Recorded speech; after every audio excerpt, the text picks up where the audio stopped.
Ṣọlá pé sórí àwọn tó ń tẹ̀lé ẹ̀ àwọn ló máa bà tiẹ̀ jẹ́. Àwọn tó ń tẹ̀lé ẹ̀ àwọn ló máa ṣe kí ni àwọn ló kọ́kọ́ rún ẹ lọ́rùn ayé ẹ̀ níbi tó wà. Àwọn ló dẹ̀ sì máa bà tiẹ̀ jẹ́ on a long run. First thing first, ọ̀rọ̀ Emmanuela tó sọ sórí báwọn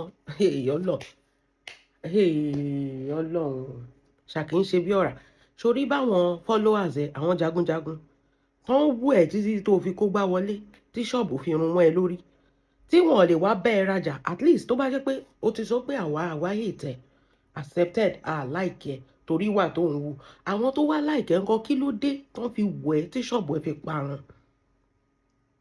At least they like you. They are supposed to use their money to support your business, to support your cause. Kò yẹ kán wà pẹ̀lú ẹ̀. Àwọn group tó bá ti lè wà tí gbogbo iṣẹ́ ẹ̀ ń dàrú, tí gbogbo iṣẹ́ ò lọ síwájú kò tẹ̀síwájú, kúrò ńbẹ̀. It's not the right group. Àwọn yẹn, they can only use mouth to defend you on social media, but let them show workings how they are defending your business. Let them show workings níbi tó ti lọ́n ṣe kí ni tó ń lu gbogbo ẹ̀ ń gbàǹjo òun ta ná òun ta table òun ta carpet òun ta tea tó ń lu gbogbo nǹkan tó wà nínú ṣọ́ọ̀bù ẹ̀ tó ń lu gbàǹjo then who likes you? Ṣòtìrí ń sìn ọ̀rọ̀ Emmanuela tó sọ lẹ́nu ọjọ́ mẹ́ta sórí báwọn wèrè tó kó jọ sórí bó ṣe analyze ẹ̀ mo ní àwọn yìí ló máa bà tiẹ̀ jẹ́ kò tí ì yé ẹ ni ó pẹ́ kó tó yé ẹ kò máa yé ẹ tẹ́lẹ̀. Wọ́n sọ pé Emmanuela ó jogún bá gbogbo property tó ń tà ní gbogbo ilẹ̀ tó ń tà acres tó ń tà ó jogún bá ní wípé ìwọ o hustle fún tiẹ̀ àtòjogún bá àti o hustle fún ṣó ń tà that is a market value no ṣó ń rí tiẹ̀ tà àbí wọ́n cancel ẹ̀ ṣé wọ́n ń pè ẹ́ sípàdé àwọn tó ń talẹ̀ so that á tún move business ẹ̀ forward no ìpàdé àwọn warriors afẹnujagun nìkan náà ń pè ẹ́ sí. Ṣó ti rí yàtọ̀ tó wà ń bẹ́ẹ̀ sìn wọn ò ní bẹ́ẹ̀ sòótọ́ ọ̀rọ̀ because they want you to keep talking kó máa fún wọn ní 2k yẹn ó dùn mọ́ wọn wọ́n mọ̀ pé ọjọ́ tó bá ti lè stop gbogbo nonsense tó ń stop ìjẹ wọn ó ti tán nìyẹn so they can never advise you to stop.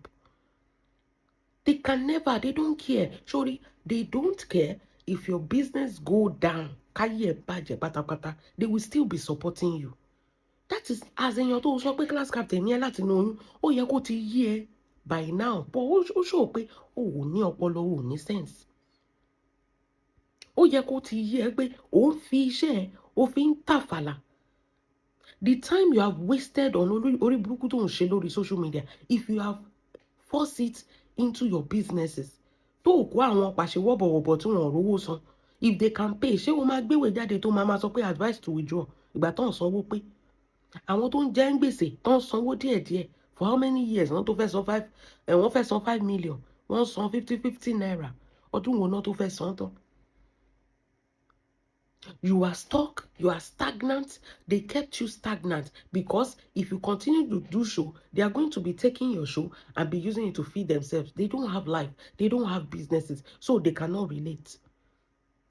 Ìwọ ló gbé nǹkan dání, gbogbo nǹkan tó dẹ̀ kó dání tó kó wá lọ́jọ́ tó dé, gbogbo ẹ̀ ló má ti gbọ̀n tán lọ́wọ́ ẹ̀ ń sìn tó ti fi jagun. And this is not an eye opener for you. Wípé àwọn pípọ̀ yìí tí ò bá kú nǹkan kan mọ́ kó ya wèrè lẹ́nìí wọ́n á sì máa mú content ta ló lè ya wèrè bíi ti Lizzy nínú gbogbo yín Lizzy ló mọ bó ṣe ń ṣe wèrè jù bó ṣe máa ṣe nìyẹn kó má kú nǹkan kan mọ́ nínú ilé ayé nìyẹn. Ìyá ẹ̀ kọ́ ẹ̀ ń gbogbo nǹkan kò kọ́ ẹ ní ilé ayé béèyàn ṣe ń kógo ayé já kò kọ́ ẹ nìyẹn bó ṣe máa kógo ayé já wọ́n lè máa tiẹ̀ ìwọ má tirẹ̀ ẹ̀. tó lè máa tiẹ̀ o struggle kó tó ní nǹkan tó o ní báwo ló ṣe wá máa wo nǹkan tó o struggle fún kí gbogbo ẹ̀ wá máa dojú délẹ̀ níwájú ẹ̀ àná àwọn yẹn ń sọ fún ẹ pé Emmanuela ó ṣe kínní wo jẹ́ ẹ sọ kínní kan fún ẹ tọmọ bá jọ ogún tí ò bá mọ ogún lò ogún máa collapse.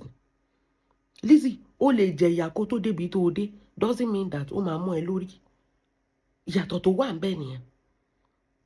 Ó lè jẹ̀yà kó fi gbogbo ọjọ́ ayé ẹ̀ struggle tó o bá fi ọpọlọ sí wàá sọ gbogbo ẹ̀ nù ní ó kàn jẹ̀yà for nothing orí ẹ̀ kàn jórí ìyà ni that is it. Sórí òótọ́ ọ̀rọ̀ tí mò ń bẹ́ẹ̀ sọ àwọn warriors ò ní lè sọ torí ìwọ ni content wọn tó fi ń jẹun lójoojúmọ́. So mo reason tọrọ ẹ̀ fi dùn mí ni pé Lizzy mo máa jà fún ẹ o, kì í ṣe lórí social media, kí ló kàn mí pẹ̀lú social media. I'm talking about láyé ọjọ́ ọ̀hún.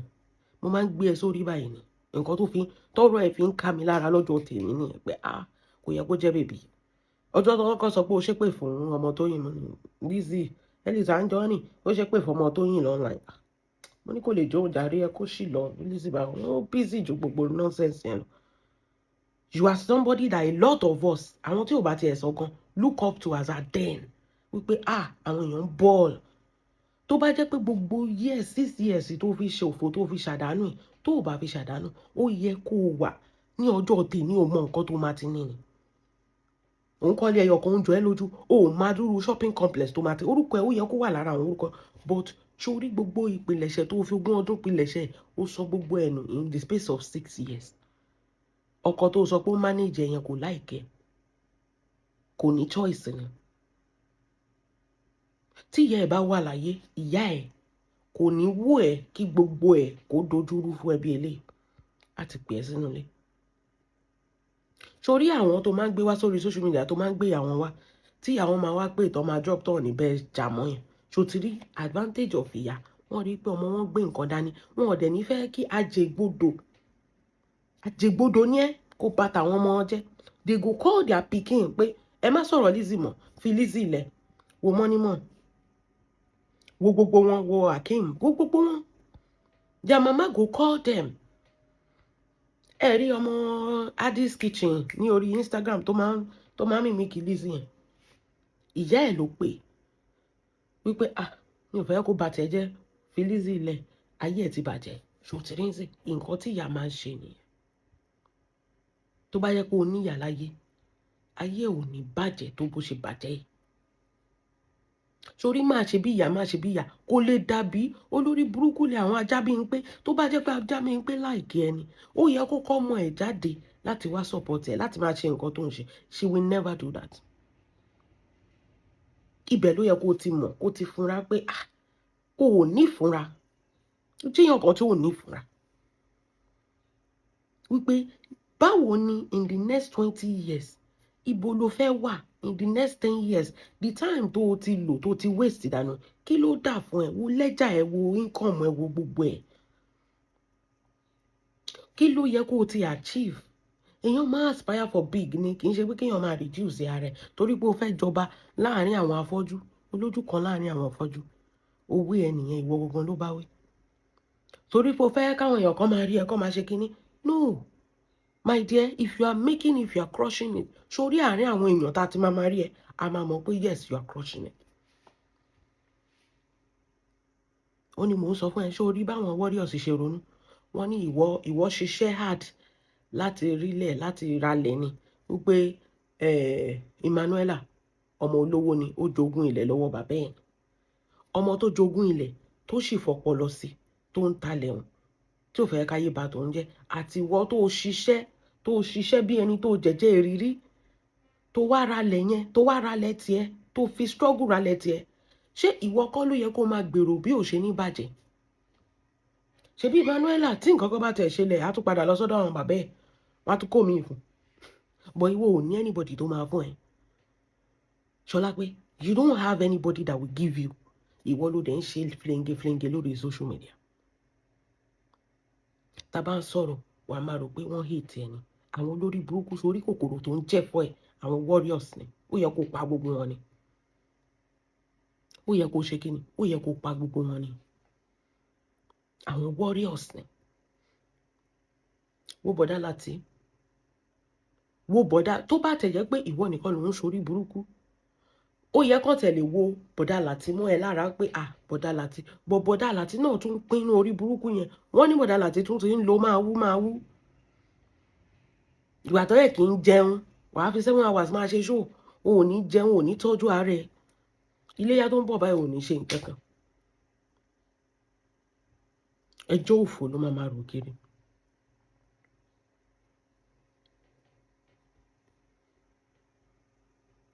O ò ní tọ́jú ara ẹ. Ìgbà wo lọ́kọ̀ ẹ̀ ò ní wú? Orí wa ń tóbi jù tì, orí bọ̀dá láti wá ń wú.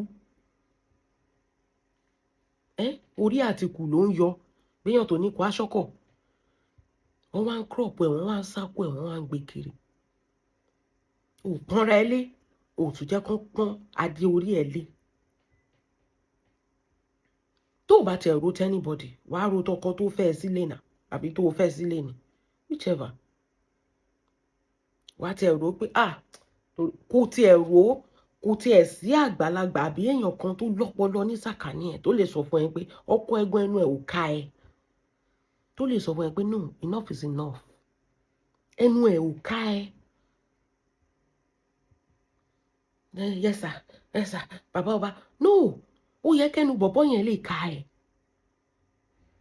Nǹkan tí ọkọ̀ ojú abẹ́ ṣe tó ń ti ń comment ojú abẹ́ alpha dígólò tó gbé, ṣé láti lè ṣerú nǹkan bẹ́yìn? Láti ló yẹ kó ṣe. Ṣé láti lè rí ẹ lórí live kó máa ṣépè burúkú burúkú kó dẹ̀ wà nulé kó máa mú pàràgá, kó má lè sọ pé ìwà kó má sínú ilé gan kó rí ẹ ní online kó dẹ̀ rí irú nǹkan tó ń ṣe òun ṣépè fọmọ kó dẹ̀ wọnú ilé kó dẹ̀ mú fóònù yẹn kó dẹ̀ lọ sọ sínú toilet àbí kó sọ sínú omi àbí kó mú fóònù yẹn kó jù mọ́lẹ̀ kó dẹ̀ fọ́ nǹkan. Sórí ọjọ́ yẹn náà máa respect Bọ́dà Láti. Gbogbo ohun tó ń gbé sínú àgọ́ adìyẹ tó ń de mọ́nú àgọ́ adìyẹ tó ń wọ pínà fọ́ fún yẹn, ọjọ́ yẹn ni everybody máa respect Bọ́dà Láti. Kó tiẹ̀ yẹ pé acting gan ló fi ṣe, kó gba fóònù yẹn lọ́wọ́ ẹ̀ ní kí ni gbogbo nonsense tó ń ṣe, kó jù mọ́lẹ̀ kó fọ́ everybody rí nǹkan tó ń pè ní ọkùnrin ni. Tójú abẹ insecurity ló ń bá yẹn jà, gbogbo Bọ́dà Láti R&D ló ń bá yẹn jà. You turn this man into a useless man. You turn your own life into a useless life. You now turn your own husband tó tún yẹ kó tún buyì kún ẹ. Torí kí ló fi fẹ́ Láti? Ṣebí torí pé káwọn èèyàn lè rí as a responsible woman. Àwọn ọkùnrin tẹ́bi ń pa ló lè máa bá dán nonsense yẹn wò. Kì í ṣe ọkùnrin tó ń ṣiṣẹ́ owó ẹ̀. Support ní family jẹ. You are cursing his children. You are cursing his stepchildren. You are cursing the people online. And the man also the man tolerates you. Orí burúkú lẹ́jọ́ ń tolerate yín. Èmi náà ti notice nsìn. O tún ti ń wọṣọ kan. O tún turn níwájú sẹ́yìn. O tún ti ń wọṣọ kan for like a weekend. Àkàrà owó rádaràda tó máa ń kó sọ́run. Wà á tún yíwájú sẹ́yìn. Wà á yẹ́yìn síwájú. Ṣé o máa rò pé we don't notice all these things now? If you know you don't have time for social media, then take time for yourself and the business that pay you. O máa sọ pé social media will pay ẹ. Ìwọ ló dẹ̀ máa ganu sí anything tó bá ń ṣẹlẹ̀ lórí social media. So it's so obvious that iṣẹ́ ò gbé ẹ, o kàn fi yẹn ṣe cover up ni. Social media is your main source of income. That is why àwọn èèyàn fi ẹ́ wé Emmanuel Arọ́pò. You are not on any standard with Emmanuel Arọ́pò. Kì í ṣẹgbẹ́. Gbogbo nǹkan ló fi jù ẹ lọ. She's not a content creator. You are a content creator. It's not by kí rédíò máa pariwo Florida City. It's not by kí rédíò máa pariwo Florida City.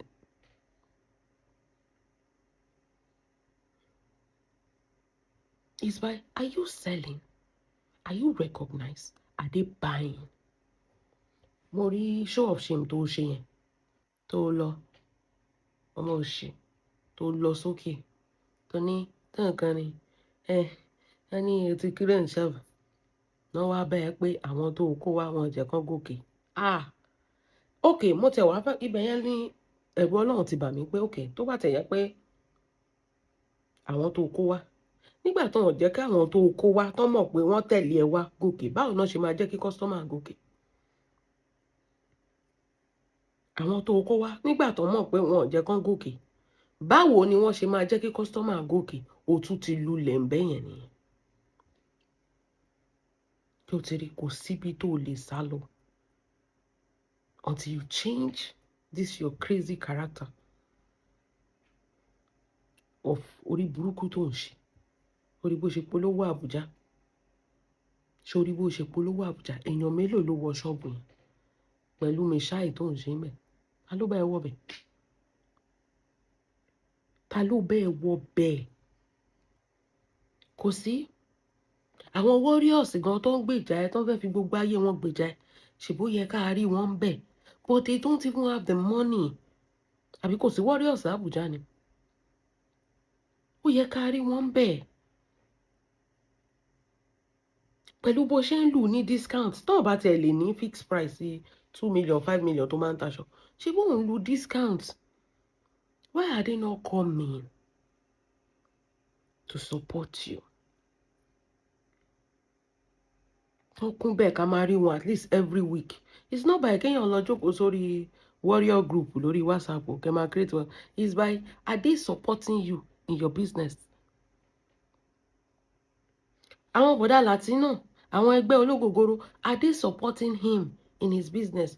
Nǹkan tó bá ti mú ẹ tó ti affect ẹ ó ti affect Láti torí ẹ̀yin méjèèjì ẹ ti pa ìràwọ̀ yín papọ̀ ó ti wá di òbu. Nǹkan tó bá ti lè jẹ́ kí kó affect ẹ nǹkan tí ò yé ẹ nìyẹn ó máa affect ọkọ ẹ. Ọkọ ẹ ló wá yẹ kó correct orí ẹ pé wo mo ti ṣiṣẹ́ jù nílé ayé yìí ju káyé mi wá bàjẹ́ pẹ̀lú ẹ lọ. Òun náà wọ́n ti gba sátidé lọ́wọ́ ẹ̀ wọ́n ti gbé Sunday lé lọ́wọ́. Ó ṣàwà ń bẹ̀ kọ́ ṣàti fún lóúnjẹ àtórí ẹja. Mo ní ọjọ́ tẹ́ ẹ gbé sínú private jet yẹn ẹ wo bára ẹ ṣe funfun bí àwọn tó ń ṣiṣẹ́ ń site. He was looking terrified wípé ṣe bó máa sọ pé ẹ máa ń travel dáadáa.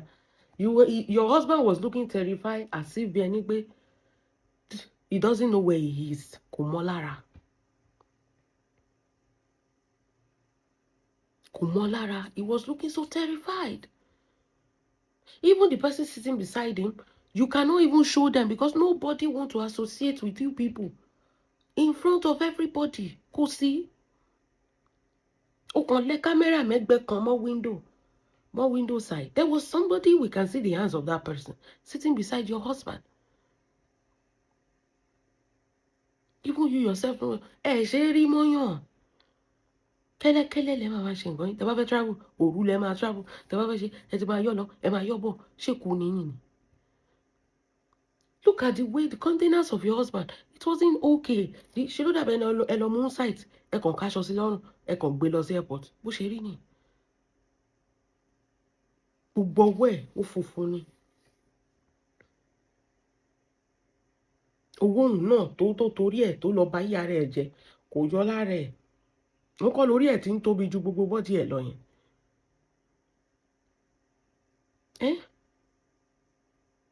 What an unhealthy way to live in this. Ayé ẹyọ kan téèyàn wá yìí. Ṣé orí burúkú téèyàn máa wá fi ṣe ni? Ìwọ tó jẹ́ pé àwọn èèyàn wò pé àríkọ́ṣe àwòkọ́ṣe. Ó wá déèyàn tó jẹ́ pé wọ́n á fi ẹ́ ṣe fracas kiri. Ó ní wọ́n slay ní oyin fracas. Tánà ọba slay tí ó bá ń ṣe wọ̀. Àwọn ọmọ tí wọ́n slay lójoojúmọ́ pé wọ́n máa sìnkú wọn yẹn ń kọ́. Ṣọlá pé ta ni wọn ọba slay tí ó bá ń ṣe wọ̀. Ojoojúmọ́ kọ́ ló ń kígbe pé wọ́n máa sìnkú àwọn ọmọ kan, wọ́n máa sìnkú àwọn ọmọ kan, ìyá kan máa fojú sunkún ọmọ ẹ̀. So tó bá pa ẹ́ sínú fracas kí ló fi ń ṣe? Torí ìwọ náà ló fẹ́ kú náà. Sórí ogun tó ń jà ẹ́ tó bá ti di òyìnbó yẹn kọ́ mi lẹ́nu. Tó bá ṣàtijọ́ rẹ kúrò láàrin àwọn warriors. Tó ti yọ rẹ kúrò láàrin wọn. Ọjọ́ yẹn láyé ẹ̀ tó máa nítumọ̀. But spending that time Ṣọlá pé we die here ni. Kò sí nǹkan tó lè ṣe lójú ọmọ aráyé. Ẹ̀sìn ló máa jẹ́. Nǹkan tá ẹlòmíì ò lè ṣe tó ẹ kò ní ṣe tó ẹ tó máa pọ́nlé. Ẹlòmíì gan ò ní tó ẹ tó ń gba àpọ́nlé.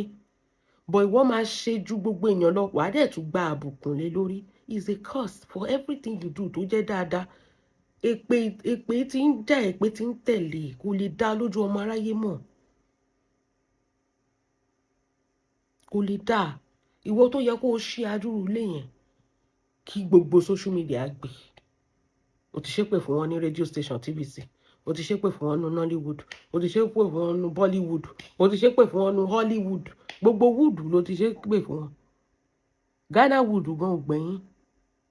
Ìwọ nìkan ni mo mọ̀ tó jẹ́ pé even gan Jésù bó ṣe wà yẹn ó ti ṣẹ̀ ẹ́. Torí ibo ni Jésù wà nígbà tó ń ta petrol sí ẹ lára nínú Ìdúmọ̀tà. Just just imagine. O ti bá religious group jà, o ti bá àwọn oníṣẹ̀ṣe jà, o ti bá àwọn mùsùlùmí jà, o ti bá àwọn kìrìsìtẹ́nì jà, àwọn tó tún fún ẹ lóye gan, o ti ṣépè fún wọn, o ti bójú wọn jẹ́ káàkiri. Anyways, ibi báyìí la máa wà. Sórí owó tí mo ní ni mo yá ẹ. Owó tí mo ní ni mo yá ẹ.